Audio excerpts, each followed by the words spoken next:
6 तारीख से लेकर 10 मई की रात धर दिया। ये भारत का आगाज़ था, लेकिन पाकिस्तान का क्या किरदार था कि 26 अप्रैल को वज़ीर-ए-आज़म पाकिस्तान ने इसकी न्यूट्रल तहकीकात करवाने की बात की, इंटरनेशनली इसकी तहकीकात करवाने की बात की। 6 मई की रात जब भारत ने हमला करने की कोशिश की, उसके बाद जो कुछ हुआ, जो कॉम्बैट हुई, उसको इंटरनेशनली जिस तरह से रिपोर्ट किया गया कि तकरीबन 125 से 140 जहाज़ थे आसमानों में, तारीख़ की तवील तरीन यानी 1 घंटे से ज़्यादा की वो फ़ाइट लड़ी गई। इस क्लोज़ कॉम्बैट से यानी पाकिस्तान के वार से जब भारतीय तैयारे, राफ़ेल जैसे तैयारे गिरे, तो उसके बाद क्या हुआ? जब पाकिस्तान ने वो इंटरसेप्ट की हुई बौखलाहट दिखाई भारतीय पायलट्स की, तो उसके बाद सिचुएशन ये हुई कि भारतीय तैयारे और उनका पूरा अमला वो सब 2 दिन के लिए अंडरग्राउंड हो गए और यहाँ पाकिस्तानी शाहीनों ने, पाकिस्तानी जवानों ने ऑपरेशन बुनियानुम मरसूस लॉन्च कर दिया। भारत का दिफाई सिस्टम, वो डिफेंस सिस्टम जो भारत का दिफा करने के लिए लगाया गया था, यानी S-400, इसे पाकिस्तान ने तबाह कर दिया। I was lucky that Allah subhanahu wa ta'ala chose me for this mission to engage the S-400. अल्हम्दुलिल्लाह सुम्मा अल्हम्दुलिल्लाह, पाकिस्तान ने अपना दिफा किया, ऐसा मजबूत दिफा किया कि दुनिया भर में न सिर्फ बल्कि भारत में भी पाकिस्तान के दिफा की तारीफ़ होने लगी। नरेंद्र मोदी को सरेंडर मोदी कहा जाने लगा। क्या क्या हुआ ज़रा ये भी याद कीजिए। अल्हम्दुलिल्लाह सुम्मा अल्हम्दुलिल्लाह, पाकिस्तान ने जब अपना दिफा किया, अपनी सरहदों का दिफा किया, तो ऐसा मजबूत दिफा किया कि भारतीय चौकियों पर बैठे हुए चूज़े, माफ़ कीजिएगा, फ़ौजी ये दफ़ा हुए यहाँ से। और फिर उसके बाद डोनाल्ड ट्रंप को फ़ोन किया गया नरेंद्र मोदी की तरफ से और उन्होंने कहा कि कृपया कीजिए, पाकिस्तान बहुत मार रहा है, रुक नहीं रहा है, इनको रुकवाइए, सीज़ फायर करवाइए। बहरहाल सीज़ फायर हुआ, पाकिस्तान ने अपना हक़ दिफा इस्तेमाल करने के बाद सीज़ फायर किया और फिर उसके बाद नरेंद्र मोदी ने अपने गोदी मीडिया पर और अपने लोगों को ये चूरन बेचना शुरू कर दिया कि ऑपरेशन सिंदूर अभी भी जारी है। 1 साल गुजर गया है। नरेंद्र मोदी से सिर्फ यही एक सवाल है कि ये ऑपरेशन सिंदूर कहाँ जारी है? क्या सिर्फ आपकी बारातों में? नरेंद्र मोदी क्योंकि मान नहीं रहे थे, खामोशी इख्तियार किए हुए थे और कुछ कह नहीं पा रहे थे, लेकिन सारी दुनिया बशमूल अमरीकी सदर डोनाल्ड ट्रंप ये बारहा बता रही थी कि पाकिस्तान और भारत की जंग में तैयारे गिरे हैं, 6 से ज़्यादा गिरे हैं, राफ़ेल तैयारे गिरे हैं। ये अमरीकी इंटेलिजेंस हो या फ्रांसीसी कंपनी जिनका तैयारा है राफ़ेल, ये तमाम लोग बता रहे थे कि तैयारे तो गिरे हैं। नाज़रीन, नरेंद्र मोदी का ये ट्रैक रिकॉर्ड है, इसी तरह के फॉल्स फ्लैग ऑपरेशन करते हैं। अब पहलगाम हमारे सामने है, इससे पहले पुलवामा हमारे सामने है। लोग सवाल करते हैं कि अगर ये फॉल्स फ्लैग ऑपरेशंस थे तो ये फॉल्स फ्लैग ऑपरेशन क्यों किए गए?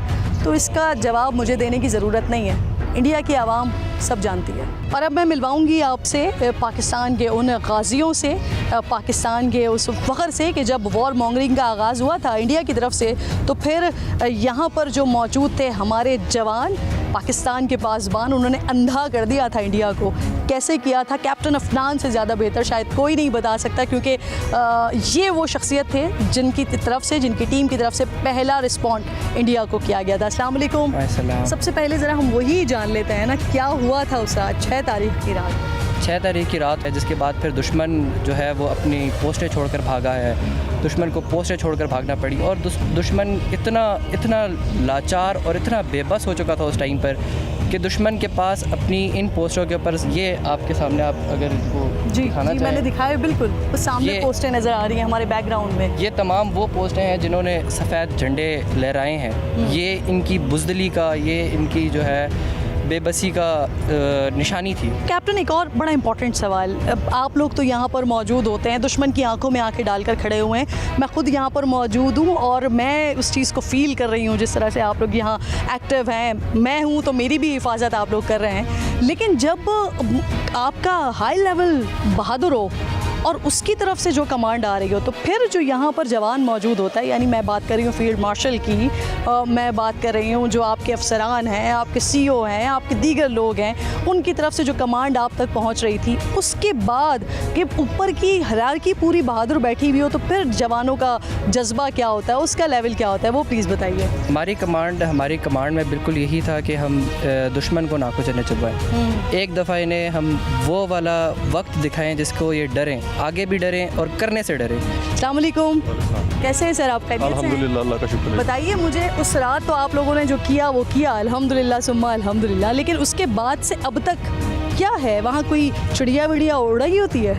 असल में जो दुश्मन को एक गलत फहमी थी कि मैं टेक्नोलॉजी की बर्तरी है मेरे पास, और मेरे पास हम तो ला इलाहा इल्लल्लाह मोहम्मद रसूलुल्लाह कलमा पढ़ने वाले और अल्लाह पर यकीन रखने वाले और एक खुदा वाले लोग हैं। और जब हमारी बाला कमांड के अहकामात और हमारे जो फ़ौजी जवान और हम खुद शामिल उसमें, जब हमने उनकी टेक्नोलॉजी को और उनकी हिकमत अमली को मात कर दिया और उनको उनके मोर्चे छोड़कर भागने पर मजबूर कर दिया, और वो अपनी पोस्टें और बैंकर तबाह हाल में और अपने ज़ख्मी साथी छोड़कर भागने पर मजबूर हुए और भागते हुए हमारे निशाना बने, तो उसके बाद आप खैरियत से हैं? जी बिल्कुल खैरियत से। क्या हुआ था उस रात? यहीं पर ही मौजूद थे आप? जी हम तो यहीं पे पैदा हुए हैं, यहीं रह रहे हैं और यहाँ पे मौजूद हैं। तो अल्लाह ताला ने मेहरबानी की, और इंडिया की जो जारियत है वो तो हर वक्त ये करता है कि मुसलमानों को ख़त्म करना चाहता है, मगर हमारे इस इलाके में हमने ये देखा कि इंडियन जहाज़ भी आए और इंडिया ने यकमुश्त जो है वो फायर खोल दिया। मगर ये जो हुआ कि हमारी जो आवाम है वो यहाँ की आवाम जो है, यहीं लोग पैदा हुए हैं और वो जो है इस सरजमीन का चप्पा चप्पा जो है उसको जो है उसकी हिफाजत करने के लिए फ़ौज के शाना बशाना खड़े हैं। और अगर किसी वक्त भी कोई किसी किस्म की जहरीत होती है इंडिया की तरफ से, तो हमारे लोग जो हैं, हमारे बच्चे जवान, हमारी मस्तूरात तमाम जो है वो रोटियां पका कर भेजते हैं कि जी फ़ौजियों को शायद खाना ना मिलाओ, तो वो पानी लेके उनको दिया और अम्यूनिशन की पेटियां उठा के साथ जो है उनकी हर किस्म की मदद की। पाकिस्तान आर्मी ने कहा कि जी आप ऐसे करें कि आगे नहीं आना, इधर ही रहें, और लोग जो है वो मुश्किल से दरिया क्रॉस करके जा रहे थे पार, तो उनको बताया गया कि आप दरिया क्रॉस करके मत आएँ। क्या हुआ था उस रात? क्या देखा था आपने? उस दिन रात को अचानक हम सब लोग सोए हुए थे, अचानक इंडियन आर्मी ने फायरिंग शुरू कर दी और मार्टर शेलिंग, मिसाइल, हर किस्म की फायरिंग उन लोगों ने की हमारे घरों के ऊपर। हमारे बच्चे यानी औरतें ज़ख्मी हुई, बूढ़े ज़ख्मी हुए, शहीद हुए। उसके बाद पूरे इलाके को इन लोगों ने अपने लपेट में लिया हुआ था। सामने अगर देखें तो उनको इंडिया की तरफ दरख्त नज़र आएंगे, हमारी तरफ बंदे नज़र आ रहे थे फ़ौज के साथ सामने सामने चल रहे थे।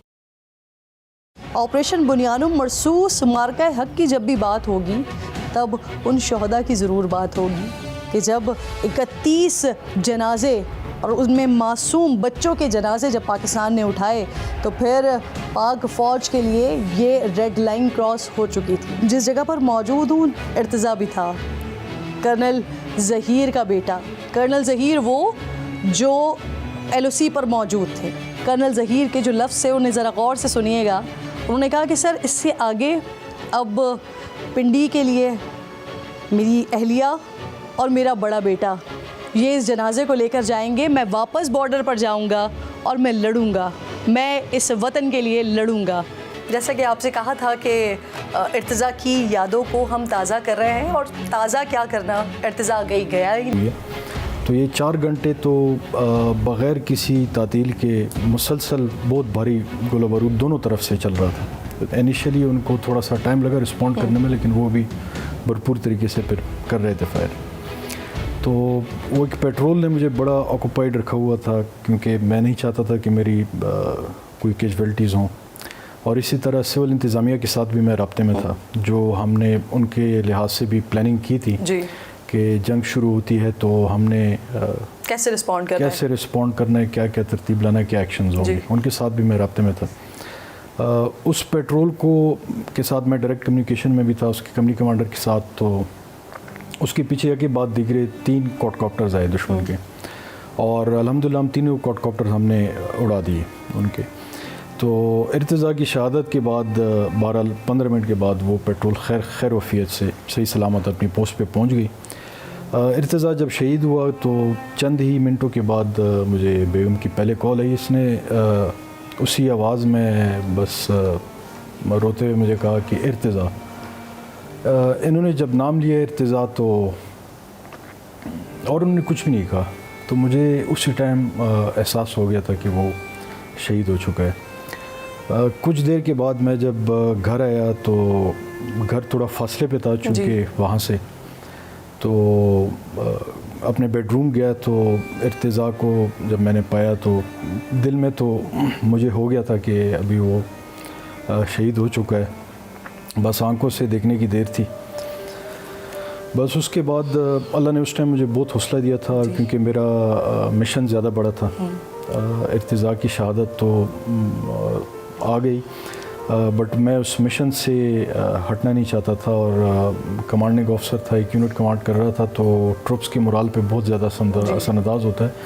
मैंने उस टाइम कोई तासुर ही नहीं दिया। मेरे साथ कुछ जवान भी थे वहाँ पे, एक ऑफिसर भी था, मैंने उनको कोई तासुर ही नहीं दिया, जैसे कुछ हुआ ही ना हो, भरपूर तरीके से। अल्हम्दुलिल्लाह। तो मैं उस टाइम पे मैंने इनको यही कहा कि आप लोग जनाजा इसका पढ़ लें, मैं जब बाद में जब थोड़ा सा जंग में कोई तातुल आएगी तो मैं आ जाऊंगा, लेकिन आप लोग चले जाएं और मैं यहाँ नहीं जा सकता। तो फिर मेरे जो ब्रिगेड कमांडर थे उन्होंने मुझे बड़ा इंसिस्ट किया कि आपको जनाजा पढ़ना चाहिए जाके, और इसीलिए फिर मैंने जनाजे में शिरकत की। ये एक इंतहाई मुश्किल तरीन इंटरव्यू है मेरे लिए, और एक माँ से बात करना और एक शहीद बेटे के हवाले से बात करना, सबसे पहले तो बहुत शुक्रिया आपका, आपने वक्त दिया।